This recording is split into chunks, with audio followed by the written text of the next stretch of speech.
On December 2022, Sarah Flounders invited Li Xuhin to New York, joining the Sanctions National Book Launching Tour.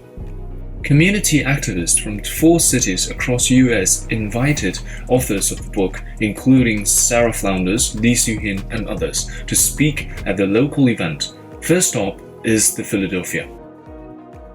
South Bronx, where Hostel's Community College located, is the poorest area in the New York City, has quickly gentrified by the real estate developers. Why do you have to pay for tuition? You don't in other countries. Why is there no money for this? And why 3 years without a cafeteria? And even then, shouldn't the food be free? Many countries' hardships has been related to the US imperialism, not only directly military intervention, covert actions, and also all this kind of regime change, but simply also an embargo, a sanctions that have been imposed into the country that created the huge economic impact and also kind of psychological warfare that making people have all this kind of social upheaval and then all this kind of different kind of the society crisis that forcing them to leave the country. They're coming not only because economic hardship, but also psychological warfare that people think US is the best country in the world. After Trump president, that China's US trade war imposed by US to China against China using different kind of dozen different, even hundreds different type of sanctions, embargo, even directly targeting a private company called Huawei, the high-tech company, kidnapping the CFO of the Huawei in Canada, saying that she's violated the Iran Sanction Act, the US, then they can impose the long arm to anyone down to the knees to listen to. Need to listen, otherwise you're going to suffer major consequences. That is a racism. That is an imperialism. That's making people of color in other parts of developing countries thinking like a white people in the US is a superior. We are an all-volunteer effort. And in addition to the printed copy, where we can send you a link when you order the book to the EPUB version, so you can read it on an e-reader, computer, or smartphone. And the digital edition is particularly useful for reaching activists living outside the US, because printing books is pretty expensive, and we can forward the EPUB file. We're really interested in providing tools for grassroots political activists who are fighting and mobilizing for change. And the sanctions really understand what a brutal weapon, because it's a crisis that hits the most vulnerable. It creates millions of small personal crises. Essential medicines for diabetes, for high blood pressure, for small infections. A broken bone can be a death penalty. Polluted, untreated water, because there's no chlorine, is deadly. In international law, the targeting of civilians is always and totally off limits, even in a shooting war, in the midst of a war. And yet, US imperialism has perfected this form of siege warfare that deliberately targets civilians, and the most vulnerable civilians, the young, the old, the chronically sick, the poorest. The sanctions are racist. They overwhelmingly target people of color in the global South, and sanctions come back and hit us here. But the ability of the US to enforce global domination is slipping. It's proof of its inability to enforce the devastating sanctions, the thousands of new sanctions on Russia and on China. The global South, the countries of Africa, Latin America, most of the countries of Asia, the formerly colonized world, are not complying with these thousands of sanctions imposed by the US and the European nations, the NATO members, the sanctions especially imposed on Russia. They need the grain, the energy, the resources, and the ability of the United States to create economic chaos has not succeeded. It is a shock to the powers that be here. The increased sanctions on China have a destructive impact on science and technology on a global scale. But cooperation is expanding among these sanctioned countries. We can look at the BRICS Plus, new levels of cooperation and trade agreements, the Belt and Road, the Shanghai Cooperation Organization. Problems are solved by cooperation and not by endless war and sanctions. They're solved by respect for sovereignty and independence and respect for different development paths, for multilateralism versus US hegemony. Now, where do we stand in all this? Working people right here need their own voice. We can't be chained to the corporate media and the capitalist threats. There are new agreements this week with China and the Gulf states and all the Arab countries. There's excited talk of international currency involving the yuan and the ruble and the rupee, and all of this challenges the almighty US dollar. So the world is changing rapidly. Earlier this month, the US, South Korea, and Japan imposed coordinated unilateral sanctions against North Korea after the US failed to levy new international sanctions against North Korea, also known by its official name, the Democratic People's Republic of Korea, or the DPRK. The US has imposed these sanctions in response to North Korea's missile launches this past year. North Korea is being cast as a pariah state, but in reality, the North Korean development of nuclear weapons is a strategy of deterrence against US imperial aggression. The US has occupied and demonized Korea ever since it achieved its independence from Imperial Japan. During the Korean War, US forces killed 3 to 5 million Koreans. This is a number that essentially amounts to genocide. The US dropped more aerial bombs on North Korea than it did in the entire Pacific theater of World War II. And to this day, the Korean War is not over, thanks to US interest in keeping Korea divided. The ceasefire signed in 1953 did not end the war. In fact, and while sanctions are just one part of the imperialist playbook, their effects can be devastating. One of the most sanctioned countries in the world, North Korea can't trade with other countries, receive international loans, or import fuel or much of anything else. From agriculture to industry, sanctions impact all aspects of life in North Korea. Most things North Koreans need, they have to produce for themselves. There is no getting it from somewhere else. Sanctions impact water, sanitation, hygiene, and healthcare infrastructure. According to UNICEF, over 9.75 million people do not have access to safely managed drinking water. Crucially, one of the many types of items that North Korea is banned from importing due to sanctions is water sanitation equipment. Under sanctions, seeds, fertilizers, and agricultural equipment and other types of machinery are banned.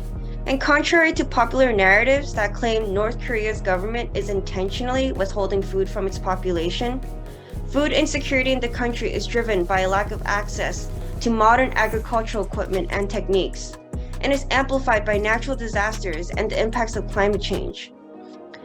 The US condemns human rights in North Korea, yet in the same breath, it violates those very rights by imposing deadly sanctions.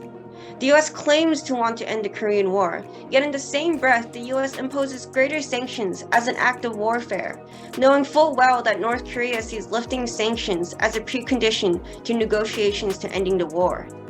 We must not be fooled by the rhetoric of the United States, but look instead at its actions. And despite these repressive US policies, North Korea has resisted sanctions and managed to hold its own and provide for its people. The North Korean people themselves continue to stay resilient and adapt to the many challenges they face, through remarkable advancements in agriculture, energy, and textile and steel production. Sanctions will continue to serve as a major barrier to renewing peace talks between the two Koreas. We must organize against imperialist sanctions in order to achieve peace, liberation, and reunification in Korea. The People's Forum, one of the most famous progressive activist gathering place in the New York City, they have meeting rooms, library, coffee house, and book publisher. Next up, we're going to hear from about another country, resilient and determined, by Roger Wareham of the December 12th movement, who has organized solidarity with Zimbabwe under sanctions for decades. The largest number, actually, of sanctioned countries are African countries. It's a new colonialism. It's meant to divide and redivide, but particularly the campaign around Zimbabwe, I think, stands out some of the strongest of the sanctions. So, Roger. Thank you. Thank you for inviting us to participate in this campaign, the campaign inviting us to participate in the campaign. Until recently, particularly in the left, the sanctions on Zimbabwe were not really well known. And as Sarah was pointing out, the U.S. rationale for imposing sanctions is that the targeted country or the targeted people pose a national threat to U.S. security or pose a threat to U.S. national security. The only threat that Zimbabwe represented at the time the sanctions were imposed was that they really had the temerity and the audacity to just take their land back from the descendants of the settlers who stole it. That was it. Until that time, if you look back at Zimbabwe's independence struggle and when they achieved independence in 1980, it was a compromise that was reached. They were about to win on the battlefield, but the South Africans who supported the Rhodesians had basically was saying that if the armed struggle didn't stop in Zimbabwe, they were going to continue to bomb civilians in the countries that had supported that struggle, in Zambia, Tanzania. And so a compromise was reached at Lancaster House in Great Britain in 1980. And part of that compromise was that there would be one man, one vote, majority rule, but that for the first 10 years, the representatives of the white minority, and they were truly a minority in that country, would have a certain number of seats delegated in their legislature, in the parliament. In that same period of time, there would be an agreement of one seller, one buyer, that the whites who own the land would sell the land back to Zimbabweans, which is an interesting concept, that the thief would also be able to benefit from their thievery. That agreement was underwritten with the understanding that the money to pay the settlers would come from Great Britain and the United States. For some reason, who knows, how the United States got involved in that, that's the old kith and kin rap that they maintain to this day. So you rub my back, I'll rub your back. At that point in time, President Robert Mugabe, who had been portrayed in the Western press as the George Washington of his country, he was a consummate Democrat. He was the model that African leaders should model themselves after, according to the West. At the point in time when Zimbabwe said, no, we're taking our land back, then he morphed from George Washington to Adolf Hitler. I mean, they began to portray him as the Black Hitler, and they imposed the sanctions. And very interestingly, one of the sponsors of the resolution of the Zimbabwe Democracy and Economic Recovery Act of 2001 was Hillary Clinton. Burning Books, a famous local anarchist Marxist bookstore in Buffalo, New York, carry many activist books printed in the United States. They are harmful to the entire planet, and we're going to talk about how we can fight them, because this isn't just informational, but we're going to talk about some of the ongoing campaigns that are actively fighting U.S. sanctions and imperialism around the world. And we're going to talk about why we as working class people here in the imperial core should care about this. Haiti, Iran, Iraq, the Democratic People's Republic of Korea, Laos, Lebanon, Liberia, Libya, Mali, Moldova, Montenegro, Myanmar, Nicaragua, Palestine, Paraguay, Russia, Serbia, Somalia, South Sudan, Sudan, Syria, Tunisia, Turkey, Uganda, and Venezuela. Today, December 10th, which is celebrated around the world, if not in the U.S., as the International Human Rights Day. Ironic in the sense that what we are talking about and what we will further explore is the systematic attempt on the part of the U.S. settler colonial state to deny the most elementary human rights to masses of people in this country and around the world.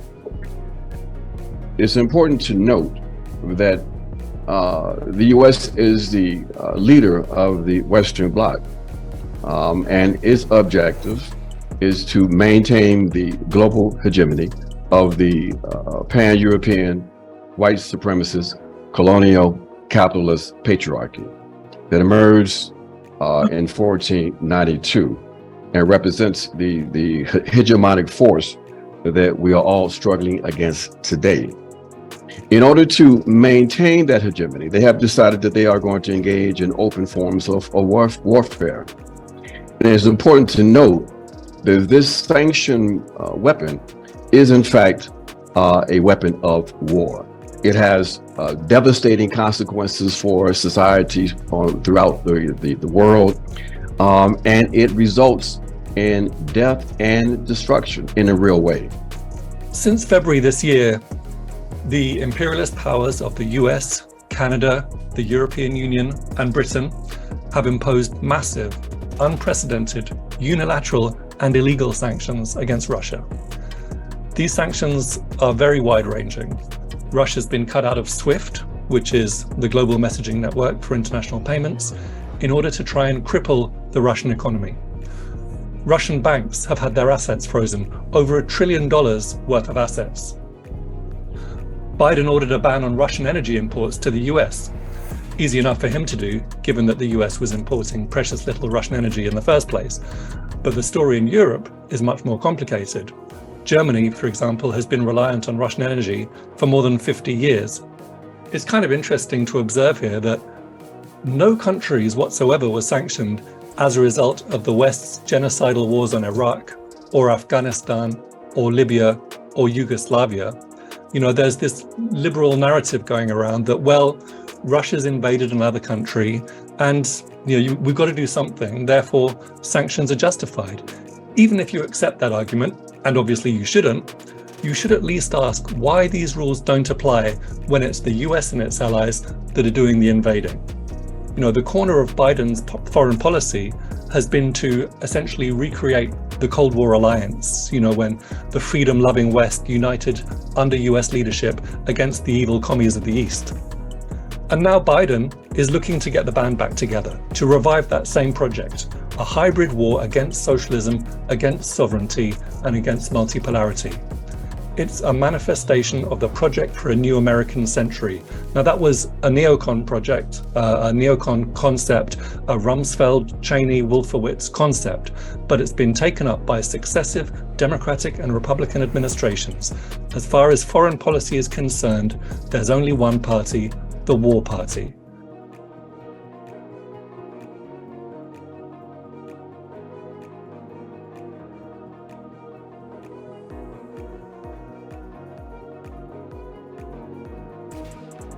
Today, I want to talk about the effects of U.S. sanctions or unilateral coercive measures on the developing nations in the Middle East. The group of countries I'm going to talk about, Iran, Iraq, Syria, Lebanon, and critically Palestine, can be referred to as the axis of resistance. They are the axis of resistance to the Israeli occupation of Palestine and to Western imperialism. In 2006, U.S. sanctions banned companies from doing business with the Palestinian Authority. Public schools and hospitals, along with other government services, were targeted by these sanctions. Meanwhile, individual members of the PA were enriched under the table so they will enforce the Israeli and U.S. policies. Today, following a fierce 10-year proxy war, Syria has 1/3 of its territory occupied by the U.S. and its allies. Turkish-backed terrorists continue to control Syria's Idlib province, while Israel has annexed the Golan and routinely bombs Syrian territory from there. A proxy force led by the U.S. allied Kurds administers an area in the northeast of the country, which includes most of Syria's oil wells, their wheat producing region, and a significant water source, the Euphrates. The area is protected by approximately 1,000 U.S. soldiers. With the country devastated by bombing raids and terrorist attacks, the U.S. placed new sanctions on Syria. These sanctions, ironically defined by the U.S. Caesar Civilian Protection Act, include what are called secondary sanctions, which punish any country or business that provides any support to the primary sanctioned country. Meanwhile, the Caesar sanctions are specifically tailored to prohibit reconstruction in Syria. They have not only destroyed the Syrian economy, but in conjunction with the theft of Syrian oil and wheat resources, they have devastated the population. Due to the secondary sanctions, international companies are afraid to provide any resources due to the fear of U.S. retaliation. Since Syrian banking and much of their import-export business was either directly with Lebanon or processed through Lebanese banks, the secondary sanctions on Syria brought down the already fragile and corrupt economy of Lebanon as well. And with the collapse of the banks in Lebanon, the equally unstable and corrupt government has collapsed as well. Elena Duhan, the United Nations Rapporteur on Secondary Sanctions, recently visited Syria. On her return, she demanded that the sanctions on Syria be lifted immediately.